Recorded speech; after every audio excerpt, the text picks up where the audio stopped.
Kakinada urban development authority chairman గా తుమ్మల రామస్వామి బాధ్యతలు స్వీకరించారు. కుడా పరిధిలో 21 మండలాలు 350 గ్రామాలు ఉన్నాయని వాటికి సమంగా నిధులు మంజూరయ్యే విధంగా చర్యలు తీసుకుంటున్నామన్నారు. సూపర్ 6 పథకాల అమలుకు కూడా చైర్మన్ గా తన వంతు కృషి చేస్తానని హామీ ఇచ్చారు. వేదిక కూలిన ఘటనపై చింతిస్తున్నట్లు తెలిపారు. ఇది పదవిగా కాకుండా ఒక బాధ్యతగా మరి కాకినాడ నగరం ఇది స్మార్ట్ సిటీగా కూడా ప్రభుత్వం కేటాయించడం జరిగింది. కాకినాడ నగరానికి పెద్ద ఎత్తున నిధులు ఇవ్వటం ఒక కాకినాడ నగరమే కాకుండా ఈ కుడాలో సుమారు 21 మండలాలు ఉన్నాయి, 350 గ్రామాలు ఉన్నాయి. కాకినాడ జిల్లా పరిధిలో ఉన్నటువంటి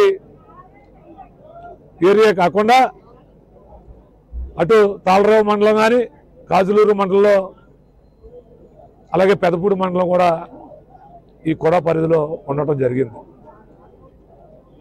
ఎవరైతే ఇక్కడ శాసనసభ్యులు ఉన్నారో వారితో వారి యొక్క సలహా మేరకు వారి యొక్క సూచనల మేరకు వారికి నియోజకవర్గ అభివృద్ధి కోసం కుడా నుంచి ఏదైతే నిధులు కేటాయిస్తామో వారు అడిగిన పనికి వారి నియోజకవర్గాల అభివృద్ధికి కూడా సాయశక్తిలో పనిచేయటమే కాకుండా మరి ఎట్టి పరిస్థితుల్లో ఈ పదవి నాకు అప్పచెప్పేటప్పుడు మరి ఒక నీతి కోసం ఒక నిజాయితీ కోసం పనిచేసేటువంటి ఈ రాష్ట్ర ఉప ముఖ్యమంత్రి వర్యులు ఒకటే చెప్పారు, మనం దీన్ని ఒక నీతిగా చేయాలి, ఒక ఆదర్శంగా పనిచేయాలని చెప్పడం జరిగింది.